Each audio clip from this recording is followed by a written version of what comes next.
recebemos ele com o maior prazer. Opa, ó, chegou o governador do estado aqui, ó, coisa que nós nunca vimos na nossa vida. Aí ajudou a puxar a rede ainda. Ele veio aqui, nós secamos uma tainha de peixe, matemos não sei quantas mil tainhas, ainda deram um cão para ele, tá lá o retrato dele ali.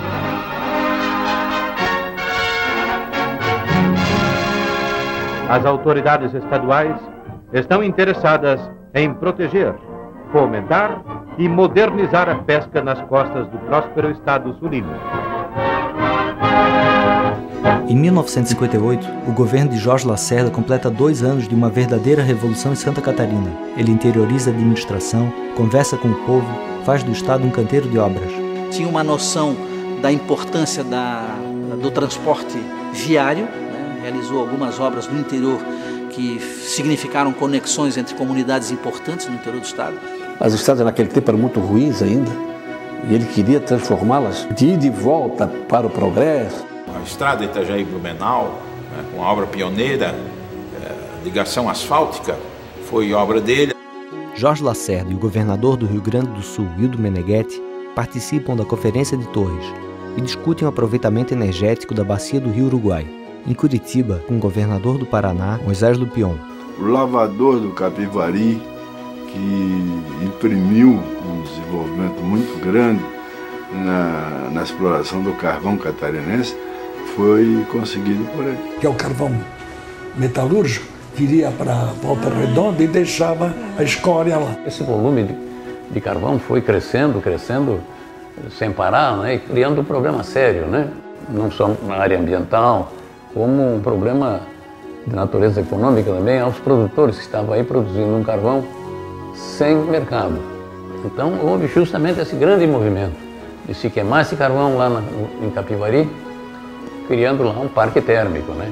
E ele, como governador, precipitou o assunto com o apoio do Juscelino, que era presidente em matéria de financiamento. Acabou por implantar, instituir, melhor dizendo, né, a Sociedade Termoelétrica Capivari. Então o Dr. Jorge Lacerda empunhou essa bandeira, né?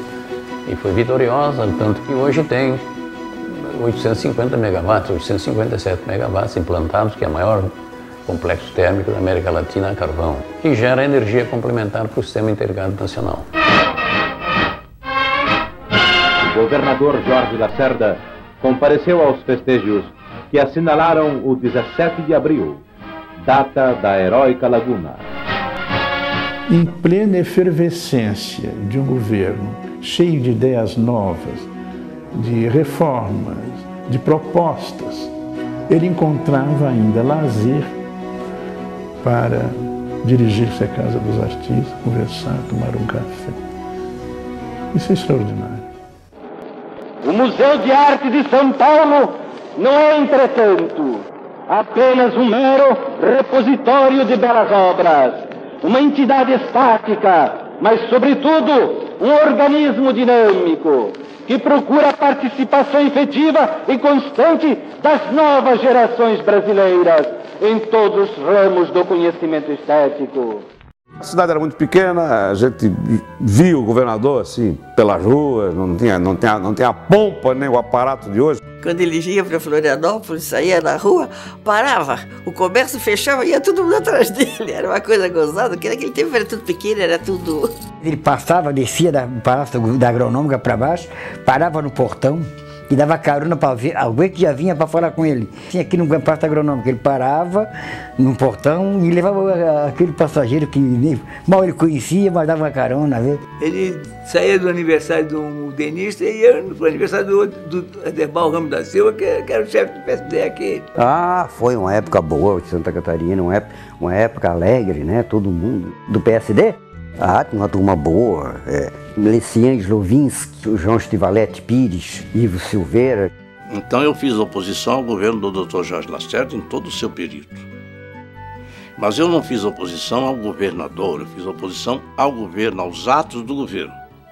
Porque mesmo era muito difícil fazer oposição ao Dr. Jorge, era uma figura cordial, amiga. Ficava encantado com um sorriso de uma criança, um sujeito que estava muito de bem com a vida, era um entusiasmado. Na época eu era acadêmico de Direito, tanto é que até assisti à convenção do Partido Social Democrata, onde o Nereu Ramos discursou. O PSD realiza a convenção para a escolha do candidato ao Senado. O escolhido é Carlos Gomes de Oliveira, mas Plínio Salgado, chefe do partido de Jorge, também queria ser candidato. Acontece que o Jorge Lacerda devia muito também a eleição dele ao Irineu Bornhausen. Tentou conversar com o doutor Plínio Salgado, então ele resolveu ir a São Paulo. Então, quando nós chegamos no aeroporto, estava lá o carro do doutor Ederbal Ramos da Silva, prestigioso chefe do PSD, e que naturalmente tinha ido levar o presidente Nereu Ramos, seu tio e líder. Tinha muita gente, muitos fotógrafos, né? Muitos mesmo. A gente chegava já, entendeu? Quem é esse? Esse é fulano de tal, essa é a mulher do seu fulano. O senador Nereu Ramos, o deputado federal Leoberto Leal e o governador Jorge Lacerda embarcam no mesmo avião para São Paulo. Mas ele deu 3 batidas. Ele subia e descia, pá, subia e descia, pá. Naquelas batidas a gente ia também, não? Via as árvores, vinha assim no rosto da gente, entrando por dentro do avião. Foi aí que acabou com o pessoal da frente, né? E aí que o avião foi fechando até o governador. Quando chegou ali perto do governador, parou. Ele quebrou-se todo ali. Aquele desastre mudou a história política de Santa Catarina. Naquele avião estavam os 3 maiores líderes do Estado da época, né? O Jorge Lacerda, governador, Nereu Ramos, senador, e o líder do PSD, e o Leoberto Leal, que deveria ser o candidato do PSD ao governo, e provavelmente seria eleito.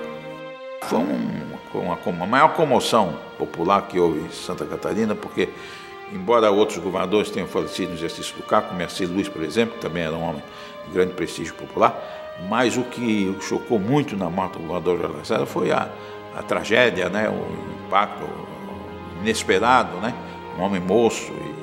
A cidade estava de luto, era toda ela revestida com faixas pretas e o luto no coração. Eu digo a você, o Brasil perdeu demais, porque esse acidente infelicitou a família dele, infelicitou os amigos dele, infelicitou o estado de Santa Catarina e infelicitou o Brasil. Onde vinha desenvolvendo uma administração absolutamente brilhante, reconhecida por todo mundo, era uma esperança. E até se comentava que ele seria um nome cogitado para vice-presidente da República, numa chapa de consenso com o patrocínio do presidente Juscelino Kubitschek e da própria oposição. Ele sempre negava essas coisas, né? Mas que ele poderia disputar amanhã uma eleição majoritária a nível nacional, vice-presidente da República, ou até a presidência da República, né? Ele tinha qualidades e condições para isso.